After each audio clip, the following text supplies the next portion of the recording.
You're watching RTV News with me, Jane Motoni. The headlines. The plenary session of the Chamber of Deputies voted on the bill amending law number 031/2021 of 30th June 2021, determining the national budget for the year 2021-2022, in which the revised budget was increased to 633.6 billion, which is an increase of 16.6%. Private insurance companies have noted that the new premium rates, the use of speed cameras as well as speed governors, has significantly contributed in the reduction of the financial losses incurred by these companies.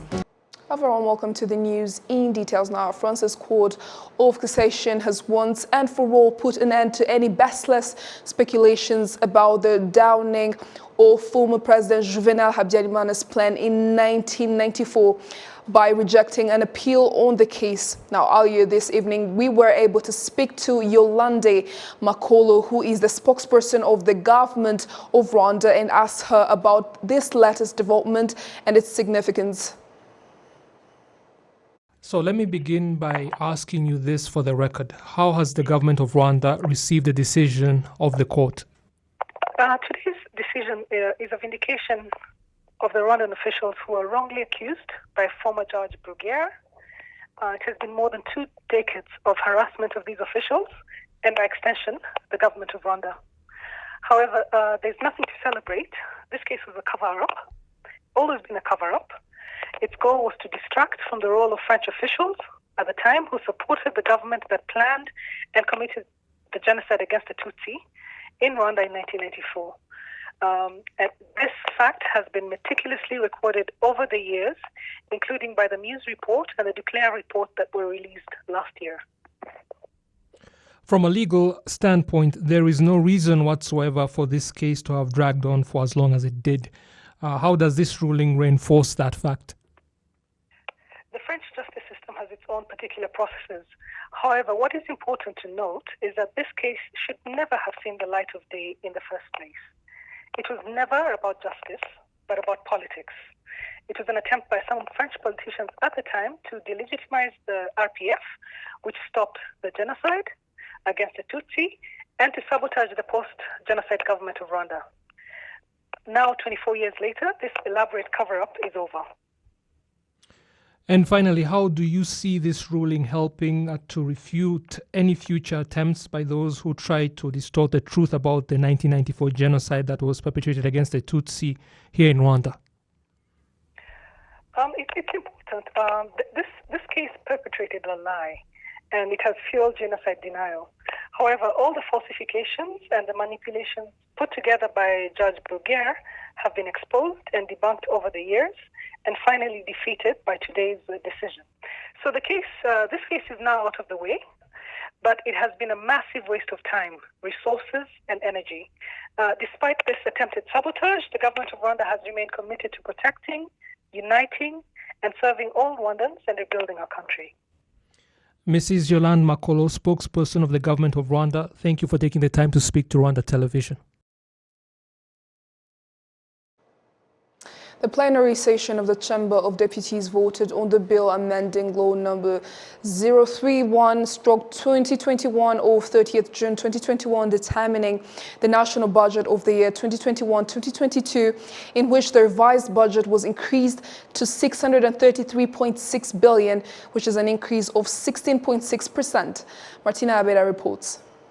The budget passed by Parliament in June 2021 that announced to 3,806.9 billion, 633.6 was added, which is an increase of 16.6%. The increase in the total expenditure of Rwanda by 2021-2022 will amount to 440.5 billion Rwandan francs. The current budget has gone from 2,413.6 billion to 2,784.9 billion, which is an increase of 371.2 billion, which equals to 15.4%. Some of the activities that led to the budget increase include the launch of embassies that will cost 6.9 billion. Some money will be given to various leaders of different entities for upkeep, which will cost 11.9 billion. Some 5 billion will be used to fill the gap in the school feeding program. Some will be used to pay for arrears of the health insurance scheme, as well as an additional 341.5 billion Rwandan francs for the payment of government debt and more. The budget for development has gone from 1,393.2 billion to 1,655.6 billion, which is an increase of 262.4 billion, which is 18.8%. About 80 billion francs will be spent on infrastructure projects such as water, electricity, roads, hospital construction, technology infrastructure, and more. The budget for public investment has gone from 541.6 billion Rwandan francs to 498.1 billion Rwandan francs, which means that it has decreased by 43.6 billion francs, or 8.1%, mainly due to the change in the budget of donors. Professor Omar Munyaneza, chairperson of National Budget and Patrimony Committee in Parliament, is pleased that the budget continues to grow from a development perspective as it reflects the country's commitment to community development.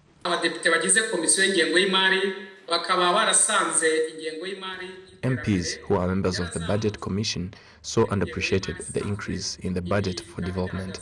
This shows that there is a lot of attention being put on the community development, because in this revised budget for development there was an increase of 18.8% and the current budget faced an increase of 15.4%. On the other hand, the revised budget is expected to increase from within the country from 1,993 billion francs to 2,148 billion Rwandan francs, which means an increase of about 155 billion francs, or 7%. Revenue from tax will come from 1,717.2 billion Rwandan francs of the total budget to 1,759.6 billion Rwandan francs, which is an increase of 42.4 billion Rwandan francs, which equals to 2%. Non-tax revenue will increase from 275.8 billion Rwandan francs to 388.2 billion, which is an increase of 112.4 billion Rwandan francs, or 40.7%. However, some delegates are wondering why there are some government entities that always have tax arrears, with some doing business but are still added more money.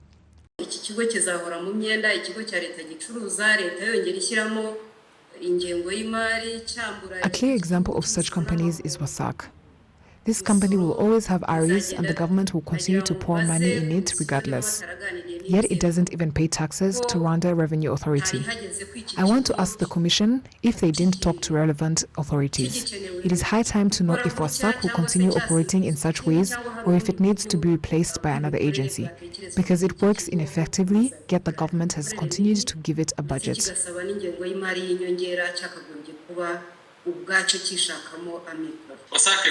WASAC shouldn't be an exception. Honorable Speaker, it has been a while without WASAC having a board chair. Should we say it's because the country lacks potential employees, or it's just arrogance? Speaking to the plenary session on the revised draft budget on February 7th this year, Minister of Finance and Economic Planning, Dr. Uziel Dadijimana, said that the content of the bill was in line with the country's economy plan in the short term, which is aimed at economic recovery and dealing with the impact of the COVID-19 pandemic on the well-being of the people. While revising the 2021-2022 national budget, we prioritized measures to deal with the effects of the COVID-19 pandemic and also implementation of the national budget in the first 6 months of the fiscal year, plus giving attention to loopholes that were evident in some agencies so that they can fulfill their responsibilities during this fiscal year. The draft law amending the state budget for 2021-2022, which was voted on by the plenary session of the Chamber of Deputies, is to be submitted to the President to be signed. Once published in the official gazette, it will begin to be implemented. Martina Ebera, RTV News. Some members of the parliament believe that in-depth advocacy campaigns should be conducted about family planning for both adolescents and married couples. Now, this was remarked on Tuesday by the Committee on Social Affairs while presenting to the plenary session a report of the implementation of the family planning policy. Gloria Mutesi reports. In order to implement the family planning policy, the Ministry of Education introduced a new curriculum depending on the capacity in primary and secondary schools to help adolescents understand the changes in their bodies. Some students say that this reproductive health subject helped them to understand and control their emotions that could lead them to unwanted pregnancies. Our body goes through changes from age 9 and above. For instance, our breasts start to grow and our hips widen too. So when we understand these changes, we start to understand how to take care of our bodies and avoid temptation. Some of the things we've learned is that as adolescents, as a boy, I can impregnate a girl, and a girl who has started having the menstrual periods can get pregnant. So we learn how we can navigate our emotions so that we don't do things we will regret.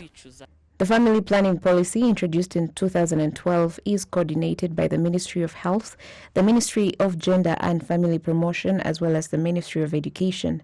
While presenting to the plenary session a report of the implementation of the family planning policy, some members of parliament point out that the areas that need reforms in the implementation of this policy are still available. Where are the girls that are getting pregnant and who are responsible for this? And as for the issue of men also embracing family planning, why aren't we talking about it as much?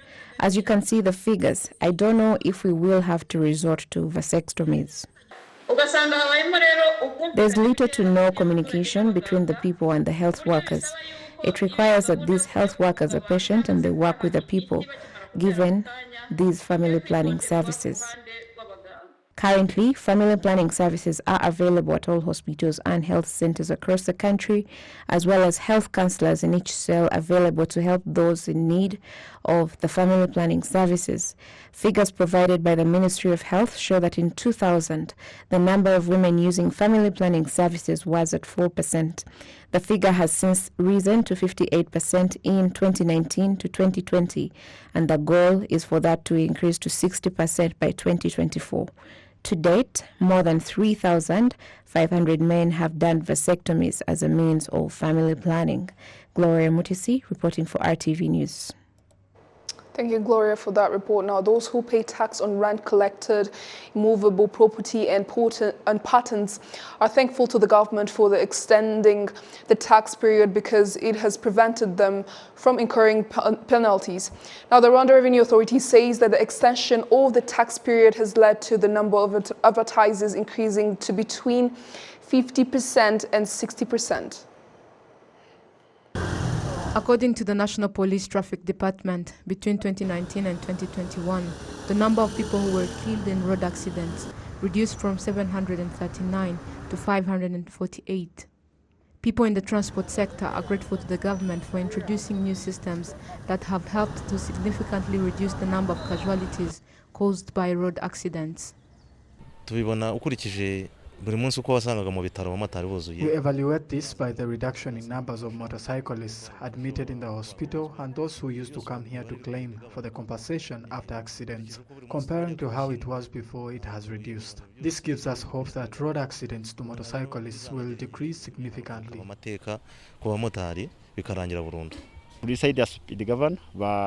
I request that regarding the speed governor, maybe they can ensure that we have a stable internet connection or remove the speed governor in Kigali City, since it has the same role as the cameras, and also because overspeeding has been almost resolved due to the use of those cameras. And we thank the police for assessing the right places to install the cameras, which lead to the reduction of accidents in Kigali City. The managing director of Bank of Kigali Insurance, Alex Bahizi, noted that good customer service provision by insurance companies boosts the economic graph as people will invest more, knowing their losses will be covered in case of need. When somebody takes insurance policy from an insurance company, they expect quick service in case of need. If you have a claim and you are insured in any insurance company, you expect to be compensated and compensated on time. Insurance companies can only afford that quick service if they are stable in their cash flows, if they are stable in their profits, and if they are stable in their operations. Second, insurance companies are owned by investors. Investors invest money in different sectors to get profits. They want value for their money. Now, if they are not making profits, if they are not accumulating enough reserves, no retained earnings, no anything, then investors will be scared to invest in the insurance sector. And then lastly, all sectors contribute to gross domestic product in as far as economy is concerned. Once we have an insurance sector that is stable, that is making money, then it contributes sizably in the national GDP. The economist Stratton Habyarimana points out that even though the insurance sector still has loopholes, the increase of assets can serve as a solution. Yes, the insurance sector is still shallow, as we say, but still we need strong institutions who have, they are increasing the asset, for example, using profits, but also using premiums paid by the insurance takers. And when they have built the assets, it means they're able to actually reach out to more people in the population with the products and services they offer. About 30,000 people have insurance that covers the property damage caused by fire. Insurance companies should reach out to the public, notes the Senators John Bond Bideri and Marie Rose. My point of view is that people in this business should approach Rwandans and explain to them services provided by the insurance companies to increase the number of insurance. The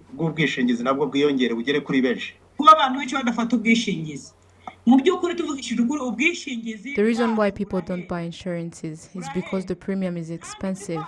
And because of that, when someone meets an accident or any other problem related to insurances, it is hard for them to get compensation. The pricing system of insurance companies has increased to 26.2% in June 2021 from 7.2% in June 2020. Private companies note that losses incurred in the past few years has reduced, where it dropped from 4.2 billion Rwandan francs in 2017, 900 million Rwandan francs in 2019, 400 million Rwandan francs in 2020, and 200 million Rwandan francs in 2021. Olive Nete, RTV News. Sorry for the slight error. That was about private insurance companies, which have noted that the new premium rates, the use of speed cameras as well as speed governors, has significantly contributed in the reduction of the financial losses incurred by these companies, which dropped from 4.2 billion in 2017 to 200 million in 2021. Now, moving on, those who pay tax on rent collected, immovable property and patents are thankful to the government for extending the tax period because it has prevented them from incurring penalties. Now, the Rwanda Revenue Authority says that the extension of the tax period has led to the number of advertisers increasing to between 50% and 60%. Take a look. After extending twice the period of taxation on rent, immovable property and patent tax on the 15th February 2022, which is the deadline, as taxpayers have completed their declaration and payment at various places that provide tax services, a few people were there compared to before due to taxpayers paying taxes on the deadline. Some taxpayers that were just paying taxes today say they are grateful to the government for extending the tax period, as this has helped them in terms of reducing the rush or tension. Icyadufashije neza kuko igihe twari kwishyurira mbere nkuko byari bikwiye cyo twishyuriye. It was helpful because we had the chance to gather the money while managing responsibilities such as paying children's school fees, which is not an easy period. So the tax period was extended as they are also aware of the effects we faced due to this pandemic.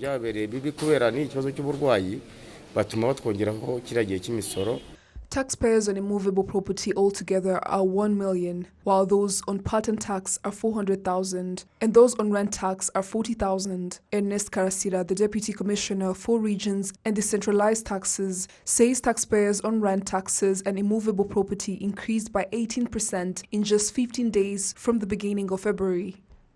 Abantu bagerageje kwishyura ndetse no kumenyekanisha muri 2015 n'amafaranga arenga miliyari. People tried their best to declare and pay taxes. As of 15th, the total amount has reached to about 5 billion, which is impressive. However, if we revisit our files, we'll still find that some people haven't paid taxes or even declared, or have declared but haven't paid the taxes. It is clear that the numbers have increased recently. We had set a goal of collecting 8 billion Rwandan francs of taxes, and we've already got 5 billion, which means that if all goes well this month, we might achieve this goal.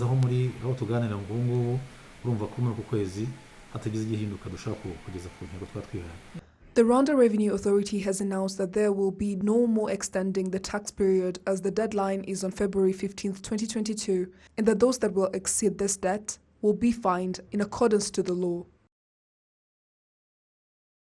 Norsken Foundation, a Swedish co-working space and investment fund, has been operating in Rwanda for 3 months, and some of the youth who are working with them noted that it helped them to sharpen their startups. Currently, Norsek is supporting 200 young entrepreneurs in the country. Betty Mutoni reports. A 24-year-old Pindo Liragu has started a tech company called Lifestyle Health, which provides information about non-communicable diseases. Through Norsken Foundation, a Swedish impact hub operating in Rwanda, Liragu has said she was about to grow. Several stats attest that Norsken Foundation has provided enabling co-working environment that help to sharpen their business ideas. It links you to possible investors, possible future partners, and also your clients, the clients you might serve now or you might be working with in the future. It not only gives you a place to work from, but also gives you opportunities for example, funding, to connections, because some of these people that work from here are also our clients. So it's a really good thing to have. The nature of our relationship with Norsken is that they provide us with the office space as well as the providing us access to a wider network of individuals to help support our business as we grow and expand our technology and our company.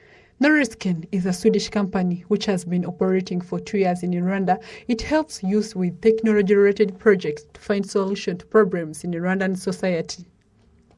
The Director of Operations in Norsken East Africa, El Habimana, says that 3 months after finishing construction of its own site, they have started to support projects, and currently they have 200 young entrepreneurs with technology startups. So for the entrepreneurs or the members in our space, we give them basically 3 things. The first thing is a world-class co-working space. By a world-class, we mean great internet. We give great coffee that can power, give them energy throughout the day. The third thing is an amazing network of both peers who are doing the same thing, or investors who could be interested in investing in their products, or people can boost their profile. Many of young entrepreneurs working with Norsken Foundation's hub joined through contest, but they are also welcoming private clients seeking help in managing startup projects. Norsken's total investment in Rwanda so far, including their permanent resident, is $20 million. Norsken's Kigali hub is the second global hub after its Stockholm hub and is expected to boost Rwanda's vision to become a regional entrepreneurship and innovation hub. Betty Mutoni, RwandaTV News. Well, there you have it. On behalf of the entire news production team, thank you so much for your company. I'm Jane Mutoni. Have a great night.